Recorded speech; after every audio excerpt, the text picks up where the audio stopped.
3 number का, इसमें पूछा है कि गैल्वेनाइजेशन और एलोइंग प्रोसेस को आप डिफ्रेंशिएट करो, और केवल यहाँ पे 3 पॉइंट्स लिखने हैं, उससे ज़्यादा नहीं।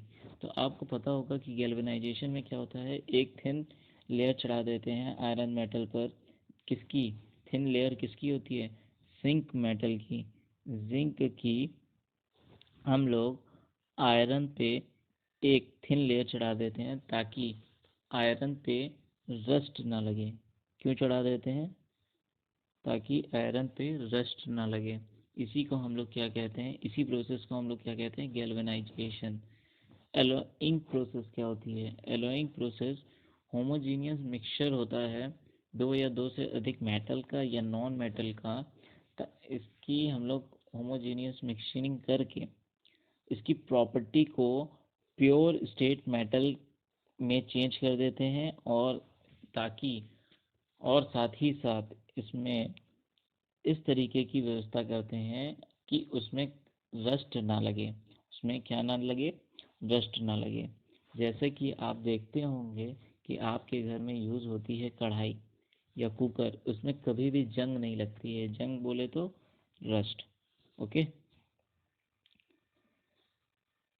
अगला पॉइंट देख लेते हैं कि क्या होना चाहिए। It can be done by spraying molten zinc on the iron. इसमें क्या होता है, आप देखते होंगे कि आयरन पे एक कोटिंग कर दिया जाता है, जिसे हम लोग कहते हैं पेंट करना। ठीक है, तो पेंट करने को हम लोग कहते हैं क्या? जिंक मोल्ट, गले हुए जिंक की, यानी मोल्टेन जिंक की हम लोग क्या कर देते हैं? स्प्रे कर देते हैं। ठीक, अब इसमें क्या होता है एलॉइंग में? It can be done by alloying iron object with the chromium and nickel. Iron को हम लोग क्रोमियम और निकल के साथ क्या कर देते हैं? गला करके एकदम इसको एक दूसरे, एक मान लीजिए, जैसे मान लो कि एक आपके पास ग्लास है, उसमें रखा हुआ है पानी। पानी में हम लोग क्या करते हैं, बहुत सारे मटेरियल को ला करके इसकी क्या बना देते हैं? एक लपसी टाइप की बना देते हैं, और इसको कहते हैं मिल्क शेक। ठीक है, सिमिलरली आयरन ऑब्जेक्ट पे हम लोग क्रोमियम या निकल की एक लेयरिंग कर देते हैं। ठीक है, और लेयरिंग किस तरीके से होगी? इस मिक्सचर के फॉर्म में ही होगी, जैसे कि आप लोग मिल्क शेक बना रहे थे। ठीक, इसी तरीके से अगला पॉइंट हम लोग देखते हैं। It does not affect the property of iron. यहाँ पे आयरन की प्रॉपर्टी चेंज नहीं होती है, और यहाँ पे आप देख रहे हो कि इसकी प्रॉपर्टीज को चेंज करके इसको प्योर स्टेट मेटल बनाया जा रहा है। तो यहाँ पे चेंज हो जाता है, इसका हार्डनेस चेंज हो जाएगा, टेंसाइल स्ट्रेंथ चेंज हो जाएगा, इलेक्ट्रिक रेजिस्टेंस चेंज हो जाएगा, क्योंकि आप पहले ही बोल चुके हो कि इसकी प्रॉपर्टी को हम लोग चेंज करके एक प्योर मेटल की तरह बना देते हैं। ठीक है, तो ये 3 प्रॉपर्टीज़ आप आराम से पेपर में लिख सकते हो। आपको समझ में भी आ गया होगा क्या मैंने बताया कि गैल्वेनाइजेशन प्रोसेस क्या होती है। गैल्वेनाइजेशन प्रोसेस, जिंक की एक थिन लेयर चढ़ा दी जाती है आयरन ऑब्जेक्ट पे ताकि उसमें रस्ट ना लगे।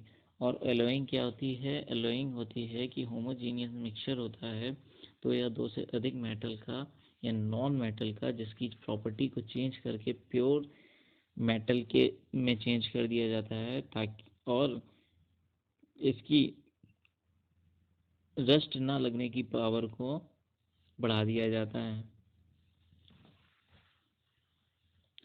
और गैल्वेनाइजेशन प्रोसेस में क्या होता है, जिंक की जो हम लोग कोटिंग कर रहे हैं, वो कोटिंग किस तरीके से की जाती है? स्प्रे फॉर्म में की जाती है।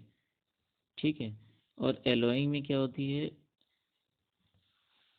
यहाँ पे एलोइंग फॉर्म में हम लोग कोटिंग को करते हैं, आयरन ऑब्जेक्ट को क्रोमियम और निकल के साथ मिक्स कर देते हैं, और हमारे पास क्या हो जाता है? एक नया मेटल तैयार हो जाता है। ठीक, इसी तरीके से ये इसमें आयरन की प्रॉपर्टी चेंज नहीं होती है, जबकि यहाँ पे मेटल की प्रॉपर्टी चेंज हो जाती है। तो आपको अच्छे से समझ में आ गया होगा, मैंने 2-3 बार इसको समझा दिया। अगले टॉपिक पे चलते हैं। Compare in a tabular form the reactivities of the following metals with cold and hot water. ये तो भी इम्पोर्टेंट है, आपने पढ़ा होगा, ये केमिस्ट्री का क्वेश्चन है। सोडियम, कैल्शियम और मैग्नीशियम। तो सोडियम को जब आप हॉट वाटर के साथ रिएक्शन करवाओगे तो कुछ इफेक्ट नहीं देता है, बट अगर कोल्ड वाटर के साथ इफेक्ट करवा, आपने सोडियम पे थोड़ी सी, एक मान लीजिए 1 ग्राम सोडियम है, उसमें ही आपने वाटर डाल दिया तो ब्लास्ट कर देता है, ब्लास्ट। ठीक है, तो सोडियम जब H2O के साथ रिएक्शन करता है तो हमारे पास क्या बनता है, sodium hydride, hydro oxide, sodium hydro oxide NaOH। ठीक, और हाइड्रोजन गैस क्या होती है, निकलती है इसमें से। तो सोडियम का आपको रिएक्टिविटी समझ में आ गया है। कैल्शियम का क्या होता है, कैल्शियम जो होता है वो बहुत धीरे धीरे वाटर से रिएक्ट करता है और कैल्शियम हाइड्रो ऑक्साइड बनाता है और हाइड्रोजन गैस रिलीज करता है। तो आप देखे होंगे बहुत सारा, आप चूने को देखा होगा आपने, कैल्शियम ऑक्साइड। ठीक है, इस चूने को देखा होगा, जब वाटर में आप डालते हो तो बुलबुले छोड़ता है वो हाइड्रोजन के बुलबुले होते हैं। ठीक है, तो वो कैल्शियम ऑक्साइड को आप देख सकते हो, कैल्शियम को देखना इन प्योर फॉर्म में ये मुश्किल है। ठीक है, तो किस तरीके से ये कोल्ड वाटर के साथ रिएक्शन करेगा, स्लोली करेगा। अगर हॉट वाटर हुआ तो हाँ मॉडरेट कर लेगा, यानी मॉडरेटली कर लेगा, इसकी स्पीड थोड़ी सी बढ़ जाएगी। मैग्नीशियम क्या होता है भैया, मैग्नीशियम जो है वो कोल्ड वाटर के साथ रिएक्शन नहीं करता है, जबकि अगर गर्म पानी बहा दिया जाए तो ये पहले तो धीरे धीरे करता है गर्म पानी के साथ, लेकिन अगर हमने गर्म पानी की भाप को अगर छोड़ दिया मैग्नीशियम में तो ये क्या करता है, बहुत तेज़ी से रिएक्शन करना चालू कर देता है। जैसे मैग्नीशियम की हम लोग हॉट वाटर से रिएक्शन करवा रहे हैं तो मैग्नीशियम हाइड्रो ऑक्साइड मिल बन जाता है और हाइड्रोजन गैस रिलीज हो रही होती है। जबकि मैग्नीशियम की स्टीम के साथ जब रिएक्शन करवा देते हैं तो ये मैग्नीशियम ऑक्साइड बना देता है MgO, और हाइड्रोजन गैस क्या होती है, रिलीज होती है। ठीक है, तो ये बात समझ में आ गई होगी आपकी। तो अगले क्वेश्चन पे चलते हैं। Carbon, a member of group 14, forms a large number of carbon compounds estimated to be about 3 millions। कह रहा है कि ये 14 ग्रुप का मेंबर है और कार्बन से बहुत सारे कंपाउंड्स बनते हैं, ये आपको भी पता है, जैसे कि क्या, कार्बन डाइऑक्साइड का, मीथेन, इथेन, बहुत सारे कार्बन से ही मैक्सिमम चीज़ें बनती है, जैसे डायमंड है ना। Why is this property not exhibited by other elements of this group? Explain, explain करना है। जैसे टेट्रावेलेंसी है तो कार्बन में क्या होता है कि कार्बन 4 इलेक्ट्रॉन्स की साझेदारी करता है। कार्बन कितने इलेक्ट्रॉन की साझेदारी करता है, 4। तो कार्बन क्या करता है, इसके पास 4 पहले से बड़े होते हैं और इन चारों कि ये क्या कर लेता है, एक इधर एक इधर एक इधर एक इधर, यानी इस 4 वैलेंसी के साथ ये रिएक्शन करता है, इसलिए इसे क्या कहा जाता है, टेट्रा वैलेंस। फिर आता है कैटेनाइजेशन। ठीक है, तो carbon can easily form covalent bond, covalent bond बना लेता है, जो कि मैंने आपको पहली लाइन में समझा दिया टेट्रा वैलेंसी में। And carbon carbon bonds are more stable than other elements to same elements। Carbon carbon के साथ अच्छे से ये आपस में बॉन्डिंग बना लेता है, लेकिन अदर एलिमेंट्स के साथ जब ये बॉन्डिंग बनाएगा तो इतना ज़्यादा स्टेबल नहीं होता है। जैसे कि मीथेन होता है, तो मीथेन क्या होता है, जब रिएक्शन करता है तो ये एथेन में चेंज हो जाता है, ठीक है।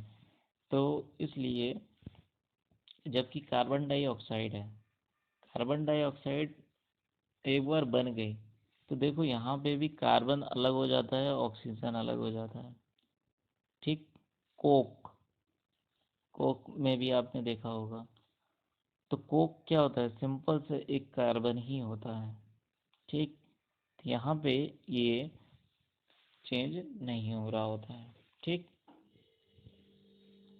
तो यही कह रहा है यहाँ पे कि अगर कार्बन की कार्बन के साथ बॉन्डिंग होती है तो ये बहुत ही मजबूत होते हैं, जबकि कार्बन की अन्य मटेरियल से होती है तो ये मटेरियल नहीं कहेंगे, एलिमेंट्स, एलिमेंट्स के साथ होती है बॉन्डिंग तो ये हल्का सा कमज़ोर पड़ जाते हैं,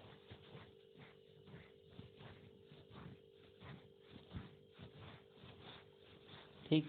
इसी के साथ और क्या यहाँ पे बात कहता है कि कार्बन जो है, कार्बन के साथ तो बॉन्डिंग अच्छी कर रहा है, लेकिन अदर जो एलिमेंट्स हैं, अदर एलिमेंट्स आपस में जब रिएक्शन करते हैं या आपस में बॉन्डिंग जब बनाते हैं तो ये मोर स्टेबल नहीं होते हैं, जो कि ग्रुप 14 में पाए जाते हैं।